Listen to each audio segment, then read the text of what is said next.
Yo, what's going on, guys? It's your boy. Welcome back to another video. So, I note this is not a movie, but I think that TV shows are very similar to cinema, and I think that it counts. So, I'm going to be talking about The Boys Gen V. This season finale came out last week, and I finally got a chance to catch up on all the episodes and watch all of them. And all I got to say is, oh my god, Amazon is incredible with their TV shows. I'm not gonna lie, this is the first Amazon TV show I watched. I've watched part of the Reacher show that was on there. I'm loving this show. I think that the show is incredible, and I really love what they did with it. And the entire Boys universe is just insane to me. And I wanted to come here and make a quick review of this show. So let's dive right into it. Okay, so for starters, I want to go ahead and start off by talking about something that I think The Boys does incredibly well, and I think that this show in general is doing incredibly well as well. Starting off this show, they did a really good job including a scene at the very beginning of the show that sets up the fact that almost anything can fucking happen in this universe, and that it gets dark almost immediately, so it lets you know this show is going to be dark, which I really enjoyed. I think one of the opening sequences with her interacting with her family and having this like happy little flashback or whatever, and showing that like the world that they live in is almost a regular world for the most part. There's just one major difference, and it's the fact that superheroes are like celebrities in this universe. And the fact that it starts off with just, you know, showing a regular family dealing with regular day-to-day live things before diving into, oh shit, this person now has a superpower, and oh my god, they don't know how to control it, and oh my god, they accidentally are killing people. It was great. It was a really great way to open up the show. I think that it did a good job setting up the stakes for like how bad the violence can get, because that was a pretty gruesome scene and it was pretty bloody and messy. And then it also set up the fact that a lot of these characters who are young and don't really fully understand how their powers work, they are very vulnerable. They have a lot of emotional problems that a lot of people might not otherwise have. And there's a good chance that they have issues with some of their siblings and family members who aren't superheroes not being able to interact with them the same because they have powers and they're too powerful to be around their family, which I think was great. And so to start off by talking about that beginning scene and how that really did a good job setting up this show, I really like the fact that this show really dived into the family life of people who are superheroes. I feel like with the Boys, like original show, the first 3 seasons, they don't really dive into it that much. I feel like aside from what's this called? I was about to call him Soldier Boy. Him apparently being the parent of Homelander or whatever. That's like one of the first reveals that we have that a superhero has had a father that was another superhero or anything like that. Like, I think that in the Boys, they really made it seem like Ryan is like the first time ever that a superhero has ever had a kid before. And I think it's really interesting that this show kind of like completely undoes that. We have, I believe his name is Andre, who is in this show, very, very popular. He's kind of like a Magneto-esque character who can bend metal and stuff like that. Very interesting character. He's revealed to be one of the like top 5 little college scouts, expected to do really, really well once he leaves college. And the fact that they set up the fact that his father was also a superhero, somebody who worked for Vought, is very interesting to me, because before, like I said, The Boys, they kind of set it up that it's not possible for superheroes to have kids. Like, they didn't know superheroes could have kids. And now this show, they completely kind of do away with that. Translucent has a son, which also has superpowers.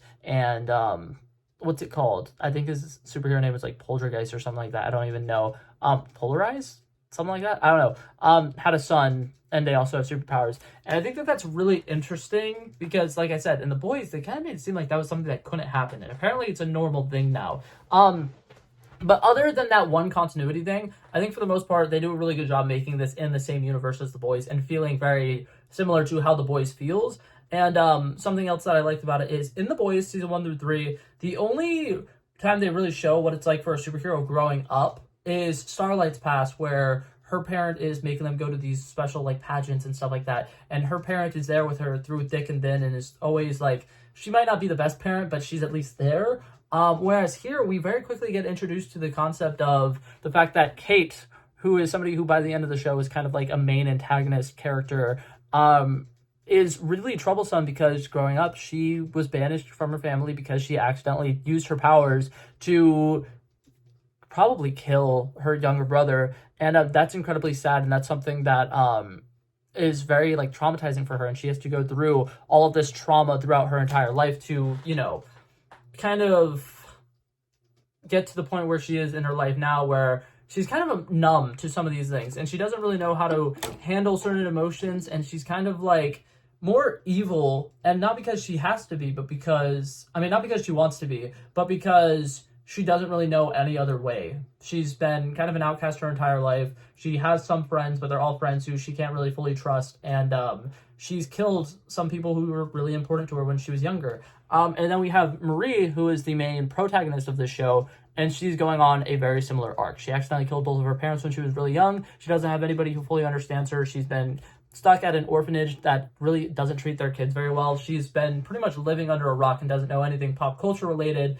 And I think it's really interesting seeing things from her lens, where her and Cate kind of mirror each other a little bit, where they had very traumatizing childhoods and they've had really rough upbringings, and now they're finally getting an opportunity to be themselves and to potentially make their lives better at this Godolphin University. And I like the way that they don't really have a set villain of this show. I think that one of my favorite things about The Boys is the fact that almost everybody in the universe is morally gray. There's a couple of people who are genuine heroes, like Starlight, Mother's Milk, in the original show. And then, like, we got Jordan here, we have Marie, we have Andre, who are, like, real heroes. But there's also a lot of characters who are not necessarily evil. They just are looking out for themselves and just themselves. And it leads them to kind of do some questionable things, which I really, really enjoy. We had the Tech Night episode, which in my opinion is one of the most fun episodes of television that I've ever watched. For people who haven't seen the show, first of all, I'm so sorry I never put a spoiler warning on this. I'll probably put a spoiler warning in the title of the video. But Tech Night is a character who I don't even necessarily know if he is a superhero, but he just has like incredible skills of deduction, and he's like world's greatest detective. He can go around and he can see things and he can sense things based off of certain things. He has enhanced senses, I believe, because he was able to like smell certain things that you typically probably wouldn't otherwise be able to smell. And there's just an entire scene where his crew is on the Godolphin University like campus, and he's going around interviewing a bunch of people trying to uncover the mystery of what's going on at Godolphin. And he interviews a bunch of people, and his manipulation is just incredible. He's so good at interrogating people. He like really tears people down, and everything about him, he's just one of the most hateable people. And it's so much fun how they're able to do that. And he's not even like a main villain or anything. He's not even really like a villain of the episode. He's just somebody who's an opposing force, who's selfish and self-centered and wants to do things for his own sake, which I like. And then another thing, we got Dean Shetty, who's somebody who's very like in the dark, mysterious. You don't really know what's going on with her, but she's very clearly a part of the Woods, which is a very terrible thing that's going on. And you kind of realize towards the end, because she goes to Grace Mallory, who's somebody from The Boys, that she would be on the same side as The Boys, and she just really just wants to kill some superheroes because superheroes have gone to a point where they're too powerful. You can't really do anything to counter them. And they are taking over kind of the government in a sense, because Vought is a big corporation that is now ran by a superhero. Homelander has officially taken over Vought. And I think that it's really interesting seeing that this character, Dean Shetty, who we've been watching the entire time, is somebody who isn't necessarily evil at all. In fact, if we were watching The Boys, she'd probably be the protagonist. And I think that that's something that this show does really well, is there is no, like, this person's good, this person's bad, this person's good, this person's bad. It's, this person is doing things for their own reasons, which is fully justified within their story. And then these people are doing things for their own reason, which is fully justified within their story, which I think is incredible. I think that the Guardians of Godolphin is a really cool like set of characters. And I think that they each get their own character arcs throughout the story that are all really, really important. I absolutely loved pretty much every single character in this show. And I think that they do such a good job with it. I love Sam breaking out of the, Woods, and not really knowing how to function as a member of society because he's been locked up for so long. And the only person he's ever had interactions with is his brother and Cate. And Cate is somebody who can't fully be trusted, but also is a face of, familiarity because he's been there and he's seen her. And it's better for him because he knows the scientists are terrible people, but at least he knows that she's super like he is. And then I really like the fact that towards the end of the show, he's finally interacting with other superheroes, and it's kind of showing the power that peer pressure really has on people, because he fully believes everything that he believes by the end of the show because he's never been able to really make his own decisions, and now he's coming out and people are like positively throwing on this like mantle of, oh, you need to believe in superheroes are the best and superheroes are the only ones who are amazing. And because he doesn't really have anything else to base his judgment on, he just kind of goes with it. So I thought that his character arc was pretty amazing in the show. I think that the mystery of Luke's suicide at the beginning of the show was insanely well done. And I like the fact that they keep kind of building on it further and further as the show went on. And we don't fully understand, like, why he did it until towards the end of the show.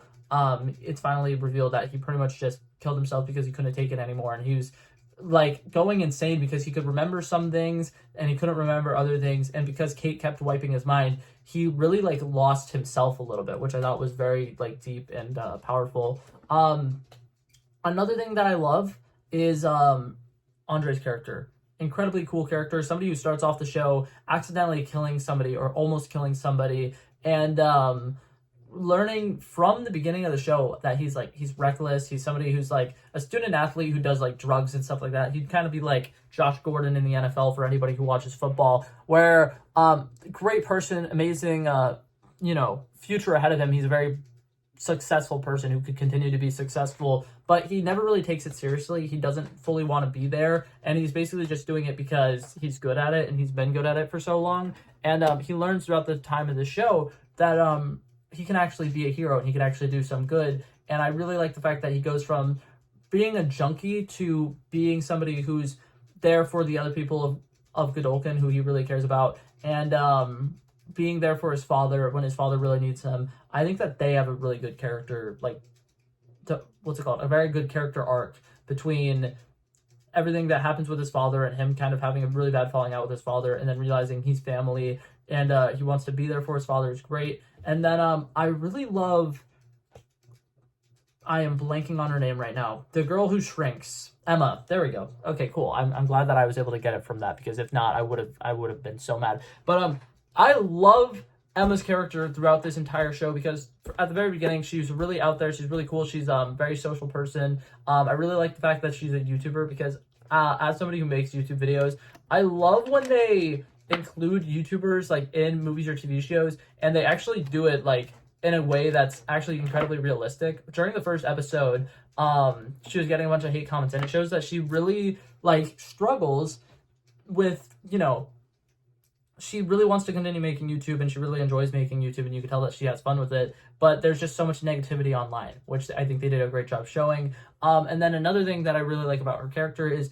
she's always kind of been just trying to please people the entire time, and she finally, for the first time ever, finds somebody who she really likes, somebody who she feels at peace with and she can be herself with in Sam, and then they take that away from her at the very end of the show, which I really hated. But she has had a lot of character growth, and I think that she's kind of realizing to be more independent and not necessarily care about other people having to love her, because I think that she's really struggling with having to be a people pleaser, which I think is a really interesting character arc for her. Jordan, I think that's the last character that I haven't gone to that I wanted to get to. I just love what I'm going to talk about with Jordan is something that I just want to talk about with the show overall.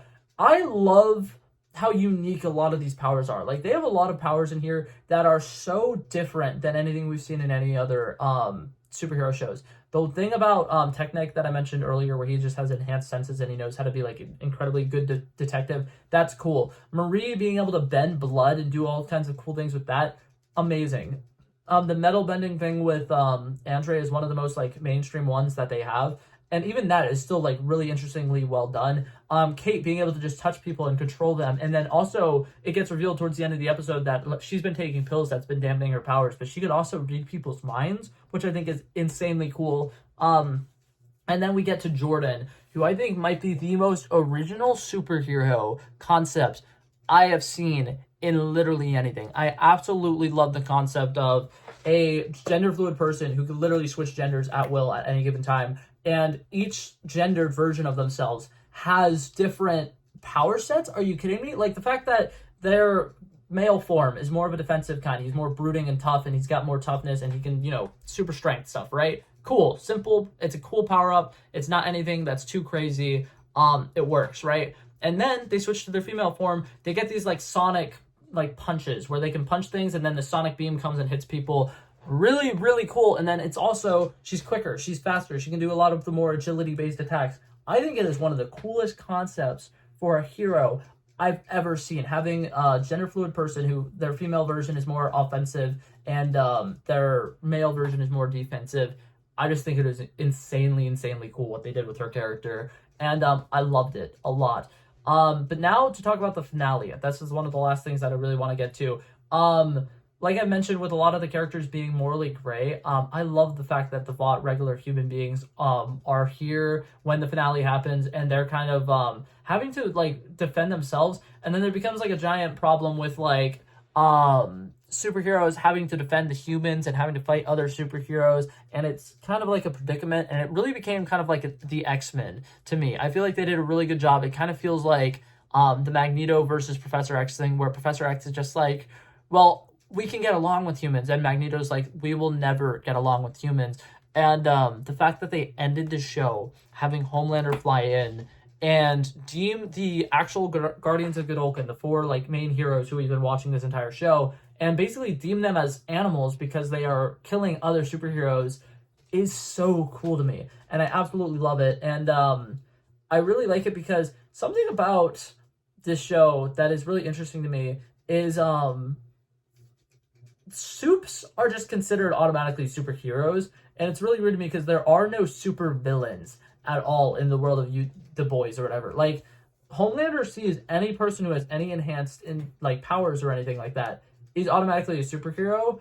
And so when he says his line about like, you're killing your own kind and stuff like that, it's really like kind of has, for one, I feel like it kind of has a double meaning because he's saying it to Marie, and I don't want to be like, oh, Homelander is definitely racist, but killing you people and saying that to a black character, it definitely felt like there were racist undertones there, and that it was supposed to be like kind of a hit on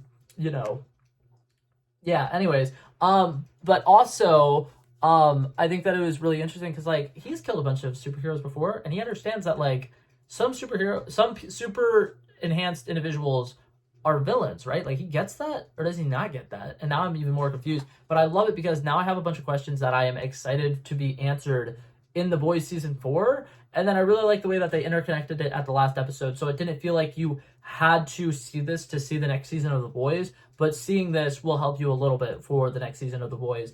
And I'm really excited to see if in The Boys it'll do kind of a little bit of the same thing where we'll figure out a little bit about the Gen V characters.